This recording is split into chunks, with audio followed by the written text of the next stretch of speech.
Hey there, this is Pat Ennis of Ennis Legacy Partners. Welcome to the Exit Readiness Podcast.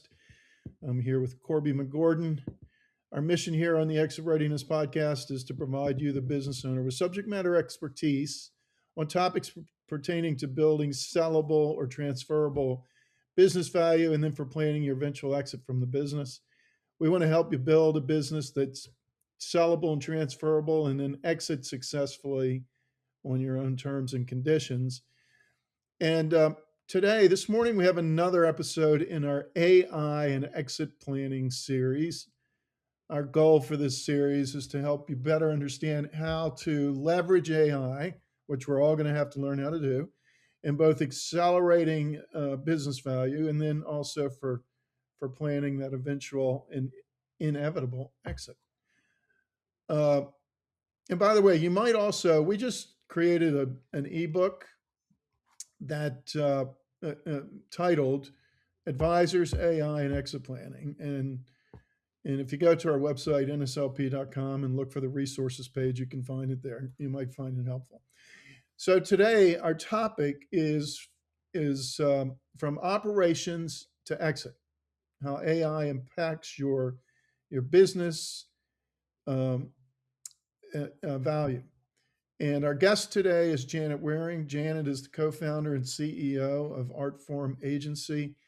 ArtForm combines strategy, creativity, and data science to deliver measurable growth from AI enablement and market intelligence to performance-driven advertising.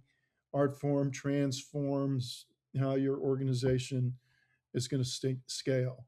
They work with clients all sizes in a wide range of industries. Some of their clients include U.S. Chamber of Commerce, the Smithsonian Institute, Organization of Autism Research, Carasoft, Ironbow Technologies, and many others. Janet herself, who leads the organization as CEO, she has more than 25 years of business development and marketing experience, creating campaigns that generate results and more revenue for their clients. She's well known as a strategic consultant and subject matter expert in data-driven marketing strategies, audience research, and product positioning. And we've known Janet and her husband, John, for decades, probably more years than any one of us is going to want to admit at this point. So good to see you, Janet. Welcome to the podcast. It's great to have you with us. It's going to be a fun conversation. Great to be here. Thanks for having me, Pat. Corby. Sure. Yeah. So, Janet, when we think about growth, marketing obviously is a key element to that. How is AI affecting kind of almost the standard of what a savvy company actually does in terms of marketing, and how's that affecting your business? Oh, well, that's a great question. I think, in terms of marketing, what we're really seeing is that companies are using AI for everything, but people are using it in silos. And so, what we're trying to help companies do right now with marketing and just operation in general is using AI as a collaboration tool, using it to see measurable impact on things and not just using it as one offs. When it first came out, everybody started using it for content generation, and the internet was just flooded with AI written articles, thought leadership pieces. You just had so much that was coming out in AI, and I think people got a little saturated with it. So now people are trying to operationalize it more, which is what they should be doing. And that definitely affects marketing and advertising. How we use it specifically, we do it some content generation, more outlines, not to write everything, but it's in all the analytics and, feeding the data into AI and having it, give you the insights and make recommendations. It's just amazing the way that we've been able to use it, and the market research that can do, the competitor research it can do. What used to take, hours, and now it's just a matter of minutes, and you can have all that information and gain insights from it. Yeah, yeah. No, that makes sense. And when you look at clients you work with, those that are actually being successful, you mentioned siloing. obviously, which is not optimal, performance management. What do you see in the leadership of the companies that get it?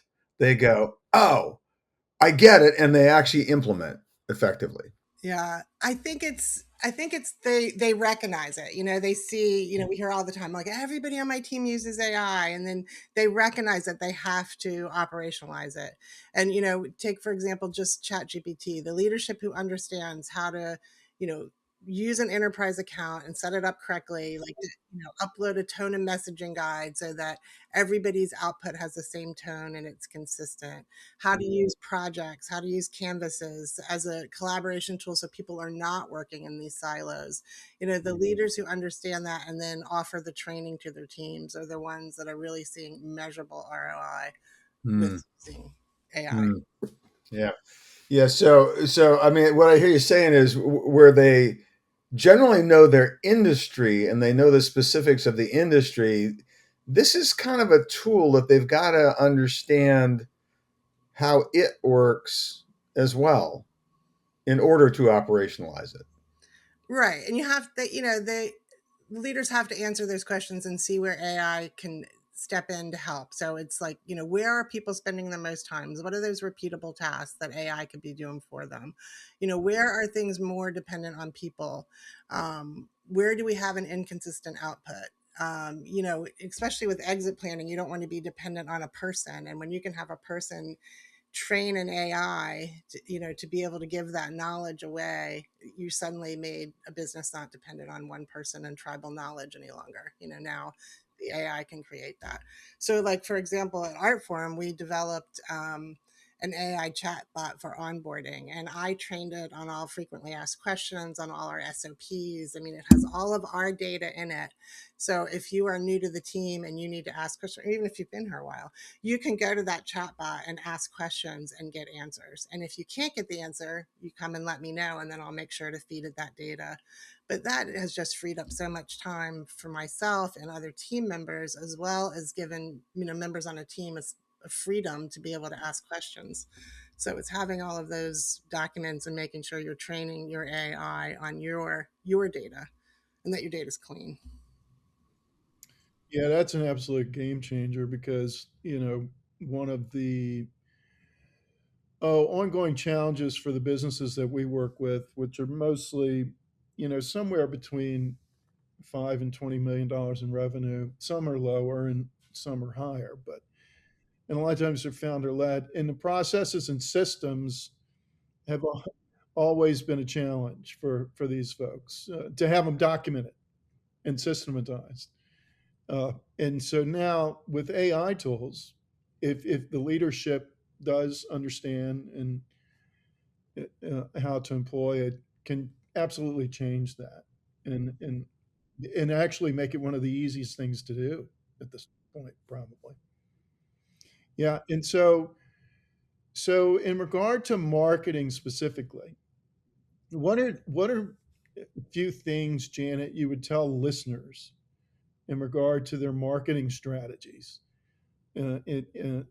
One, two, three things that they should be thinking about in regard to this whole operationalizing their marketing strategies with AI. What are one, two, or three things that you would tell them? It's to understand, have a strategy in place that you've trained your AI on so they understand what is your strategy, what are your goals, and who's your target audience. And then use AI to refine those. So, like, what is your total addressable market? What are the job titles? So, if you're running ads and you're targeting those people, AI can give you competitor research. What are your competitors doing? Where are they advertising? What are they charging? What are their prices? I mean, it's just endless, the information that is now available to you in minutes that you can use as insights to give yourself an edge in marketing and advertising. So that would be use the deep research tool on any of the AI platforms, your favorite one, to really look into um, your addressable market and what problems are they trying to solve. And then to take it in more into tactics is to understand AI visibility over search engine optimization now. Like we've optimized our website for AI visibility. So, we always ask people, how'd you hear about us? And when people tell us, oh, well, ChatGPT recommended you, there's so much credibility in that. And there are ways that you can make your website and your online presence more visible to these AI tools. And it really is, it creates trust and credibility, more so than just being number one on Google, because everybody knows you can buy the number one spot on Google, but to be cited and trusted, um, is really cool. And of course, I wrote a book on that. So, Yeah. that's. Okay. Well, we were going to ask you at the end if you want to promote something, but why don't you go ahead and promote the book right now?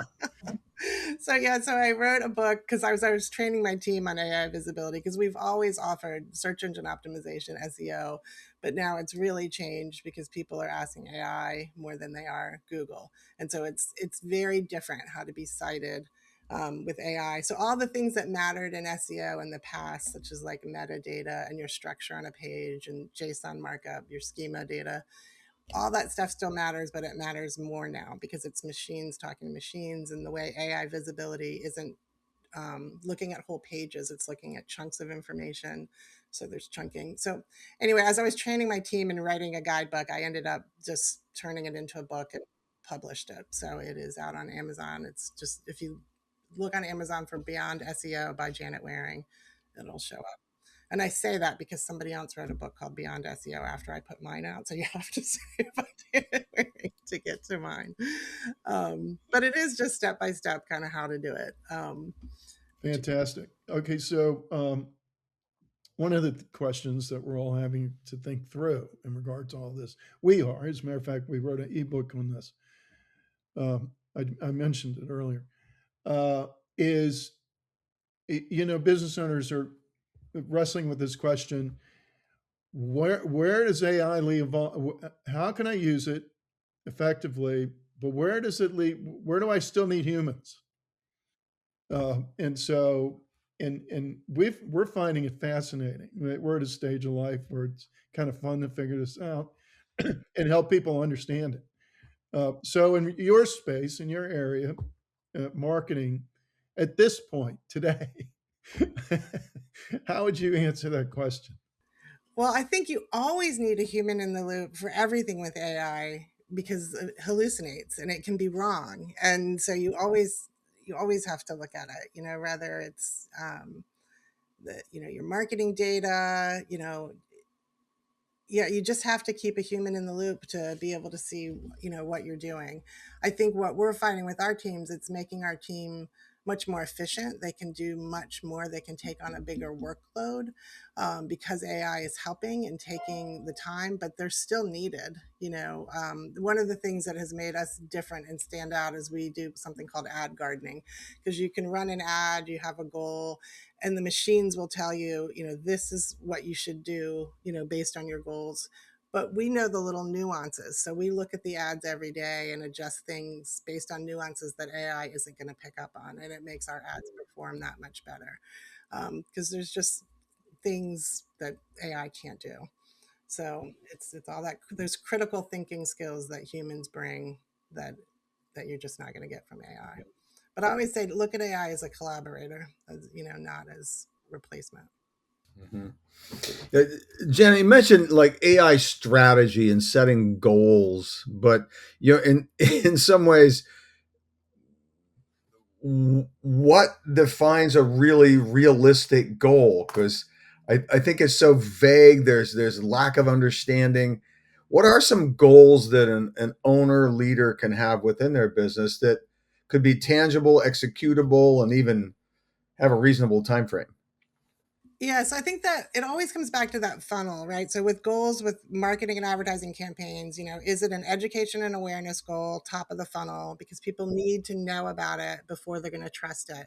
And then there's the second phase of the funnel, which is consideration. So once they know about it, they're educated on it, they're considering it. And that's a different message. So the consideration phase has a different message, different goals. And then the bottom is the conversion. And people always try to skip and just go straight to the conversion. But it's a lot better when you start at the top of the funnel and let people know about you, trust you, especially in today's age. People need to trust you, consider you. Why are you better than your competitor? And then the lead conversion. So it's something we work on a lot with our clients, because no matter what we talk about with their marketing teams, you always have the CEO who comes back and says, yeah, but how many leads did you get me? And then we have to remind them, no, this was the education education phase.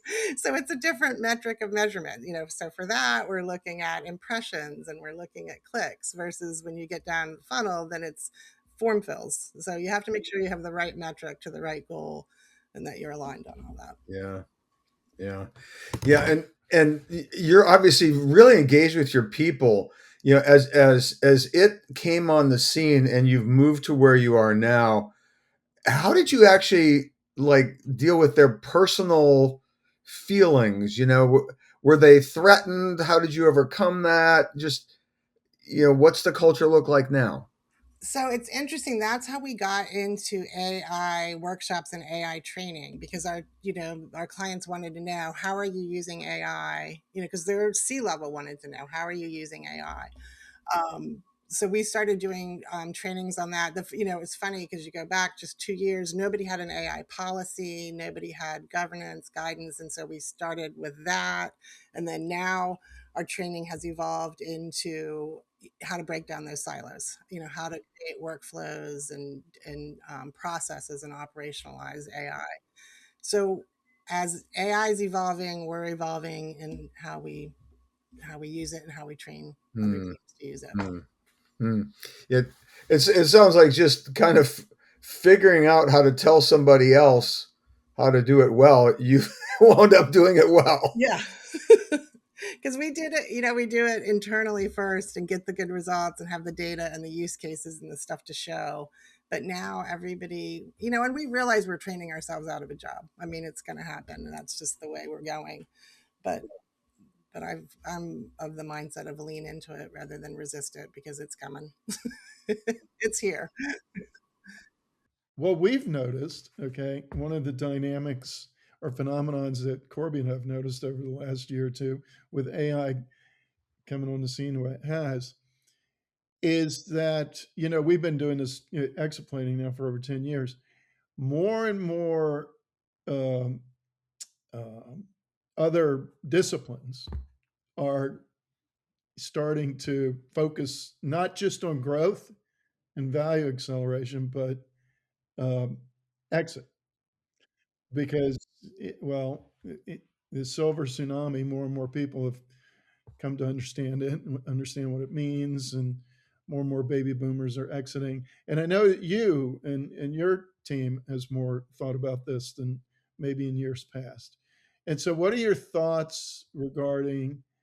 What are you? Of course, we have thoughts about this. It's what we do, but curious as to what your thoughts are regarding AI showing up in valuation from a buyer, strategic or private equity, in the future.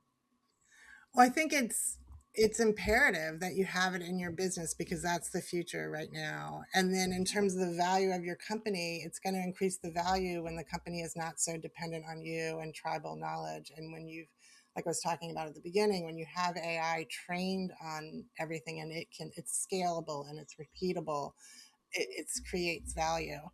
Um, so that's, one of the things we're leaning into right now is agentic AI, so now it's just amazing, um, the workflows and the processes that now we have agentic AI doing. And that's only going to increase our capacity of what we can do, which is going to increase the value of the company. So, Mm-hmm. Yeah. And yeah, you said it in passing. You're working yourselves out of a job, but at the same time, you talked about the need for just human understanding of nuance, leadership. People are still in the mix somewhere. You know, what's that look like for you as you're thinking about your own company? How are you processing that? Is it right at five and shut it down, or what? You know? well, it's interesting for John and I, because we're thinking about our own exit, and that's one of the reasons we want to make sure the company is set up with AI and it has the things in place. But we're noticing even now, even though we've taken on more clients and more work, we don't have to hire as often as we used to. That's keeping the cost of the company down as well. So I think one of the trainings that we're doing is future proofing your career, because I think it's really important that people lean in and understand AI so that you are a person that people can come to set up their AI systems, to use AI, and to be that human. Because in order to be the human in the loop, you have to understand how AI works, um, and I think that's been really satisfying and interesting, just even in marketing. And when we explain to people how LLMs work and how it's a token system and it's how it's generating the information. It helps people understand the results that they're getting and how to prompt differently to get better results. So it's like the more knowledge that you can obtain, the more you are future proofing your career. And I think that's important for everybody. So, Yeah, I was at a seminar last week on this, and a guy was talking about leadership, and he said at present it's an augmentative technology, it's not a replacement technology. And what I hear you saying is it's a tool that you got to know how to use the tool, and everybody has to know how to use the tool. It can't just be a third tier AI expert right, that knows how to use it, right? right. Yeah. Yeah. So one of the things we did in the beginning in 2023 when generative AI first came out was we gave everybody on the team an hour a week to go learn AI, and then they had to bring it to our sprint meeting and tell us what they learned. And was it worth the time or not? Because at that time it was tools. I mean, there was a new tool coming out every day. And then we learned that most of the tools were just chat GPT with a wrapper on it. So then I was like, okay, now you've got to learn something, but it can't just be a tool that's been wrapped. So, and now we just were talking more about, how to use the tools that we have. But yeah, in the beginning, I made sure everybody had time for it and then had to report on it. So Mm-hmm. it helped. Okay, good. So uh, this last question may be a little bit redundant, but it's important. So let's in the last couple of minutes, Janet. Yeah, Corby asked about leadership earlier. You know, how are you going to lead? And some owners that we deal with, they just might not want to do it, or they might not be up to it. So it's going to be important for them to identify someone in their organization who can lead. But whoever's leading in any business that we're addressing today, what give them three things to think about in regard to how they're going to lead their business forward when it comes to AI and operations. So right now, I would think any leader, because AI is evolving so rapidly, and now we're in this agentic AI, is I would be looking at, and I am as a leader looking at the agentic tools that are now out there, and how am I going to implement those in my business, and what is that going to look like in the future? You know, any good leader is a strategist, right? So you're always looking 3 or 4 moves ahead. So it's like, okay, I see the agentic is here now, and this is what agentic can do in a business, and how is that going to affect my industry, and what does that look like 3 or 4 moves ahead, and how do I get ahead of it? Sorry, I just dropped my water. But that if I was, no matter what industry you're in, AI is impacting it, and I would be looking at the 3 or 4 moves ahead and understanding how is AI Mhm. evolving in your Okay, industry. good. Hey, let's not take for granted that everyone listening knows what you mean by agentic. Can you describe that quickly? Sure. So, like in ChatGPT or Gemini or Perplexity, any of those, you are prompting it and it's giving you an answer. Whereas with agentic AI, you're giving it a task to perform for you. So, like I'm sure you saw the big thing with, I think it's Claudebot. I'm not sure what its name is now. It's changed names like 5 times. But anyway, so like there's an agentic AI tool that I'm using right now called Manus, and I had it create a website for me, and I had the whole thing done start to finish in 4 hours. And now that is something that usually would have taken me about 3 weeks, and I had it done in 4 hours. So it wasn't just giving me pieces of the website. It actually built the entire website. So that's the difference between what an agentic can do versus what just a generative AI can do. So Yeah, and that gets to tell me if I'm wrong. Uh, what Corby mentioned. a few minutes ago in regard to the seminar that he went to last week, augmentation versus replacement. Right. I mean, that's where the replacement really that starts to happen with the agentic. Yeah, and I will say for anybody who's trying agentic, which you should be, is like I got a separate computer to run my AI agent on because I do not want my computer all up in my business with Yeah. Oh, my that's a great passwords, point. all my stuff. So I have a separate computer that my agent runs on. Hmm. And that's really important because I don't know if you guys have Mhm. heard the stories of people setting up agents, and then there's one agent that needed to learn something, and it went and bought a $3,000 course to train itself on what it needed so that it could complete a task. But it had Wow. access to like a saved Google credit card, and yeah, That's so crazy. That's an important piece of information. I was talking on the weekend. I was having a conversation with a friend of mine, and we were talking about this. And I actually raised that question. I said, "You know what? I wonder if you're going to start using agents, if you should have a separate computer for that." yeah, a lot of people are using Mac Minis. So Mac Minis have exploded right now. Everybody's setting up their Mac Mini with their agent on it. So, Hmm. um, but yeah, and then that I liked the analogy, if you treat your AI agent as an employee, you would never give your employee your computer with all your passwords and all your information. So Right. why would you Right. give an AI agent, like, No. treat it like it's an employee? You give it exactly what it Mhm. needs to do its job and no more. And yeah, so treat it as an employee, give it its own computer, and let it go. Yeah. Still a very inexpensive employee. Yeah, yeah, and it's producing. I mean, Doesn't call in sick. no, Works and around the clock. works around the clock, has a conversation with you. Hmm. Somebody's agent was calling them all the time, so that's why I was like, my agent may not have my phone number, although it can get it, but I don't want it calling me. I woke up. I woke up at like 4 o'clock in the morning the other day, just because that happens every once in a while. And Claude was ready to get to work with me. He was ready. Right. He was right. He was waiting for me to get on with the program. So Yeah. okay. Well, any last thoughts as we wrap up? This has been a great conversation, very helpful. I'm sure people are finding it helpful. We want you to provide your contact information if folks want to reach out to you. But are any last thoughts? Anything that we should have asked you that maybe we didn't? No, I feel like we covered it all. It's an exciting topic. I mean, I think if we Mhm. talked about it 2 weeks from now, it would be a different conversation. It's evolving so rapidly, but I Right. I find that fun. So, Yeah. Well, Very I cool. do too. I think it's fascinating. yeah. Okay. Contact information. Yeah, so Janet at artformagency.com is my Mhm. email, and Mhm. artformagency.com is our website. So please Yeah. feel free to contact me. Yeah. And if anybody has any problems or big issues, they can email John at That's right. Or John at artformagency.com. That's right. All complaints. Okay. Love it. Yeah.